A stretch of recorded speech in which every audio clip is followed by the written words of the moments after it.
I think I have been interested in refugees and immigrants for a very long time.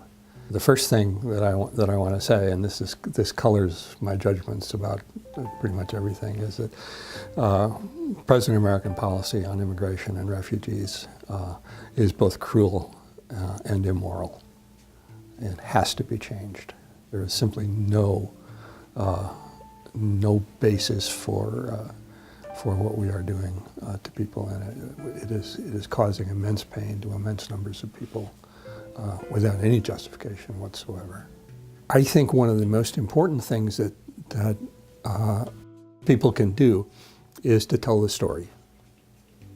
Refugees have incredible stories to tell. Stories of young girls, 12-year-old girls, who have fled El Salvador because they had been informed that they were about to be the concubines of the members of a gang in their neighborhood.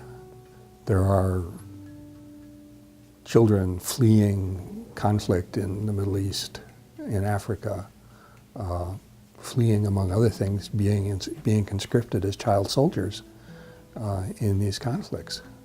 This is a little boy named Alan Kurdi. Alan Kurdi was 3 years old. He's dead, drowned with his mother and an older sibling in the Mediterranean. That particular image made a huge impact when it first came out, and it's disappeared from the news after a week or so. And I don't know that anybody even remembers it anymore. People think that, first of all, there's a them, you know, they're not us. And then they're afraid they're going to take our stuff. And the fact is that, you know, people who come here are different. I think it's really quite amazing that one of the largest Somali refugee communities in the United States is in Minneapolis. Can you imagine coming from Somalia to Minneapolis?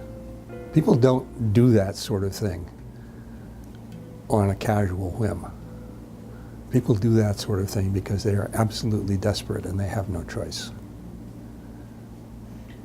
And, you know, if we can just get in our heads that, you know, these are not options that people are taking.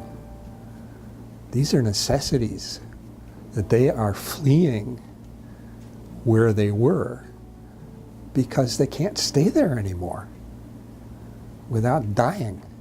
In 2015, refugees constituted 0.02% of the population of the United States.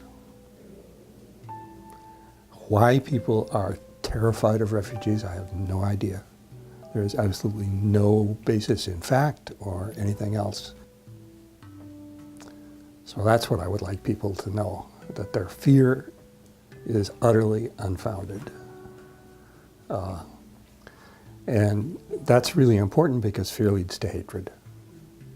And hatred leads to exclusion and violence and you know, all kinds of things. The people that come here as refugees are desperate people. They are people who have suffered incredibly, and the response that we need to provide them with is a response of compassion, not a response of exclusion or incarceration or any of the other things that we do. Stories told by images are certainly powerful, but stories are the only way. People need to personalize. This is not a refugee. This is Alan. You know, and that's what needs to happen. But as long as the present regime is in Washington, I don't see anything. The only thing that we can do is not let things pass, to protest, to publicize, to do what we can to say this cannot stand.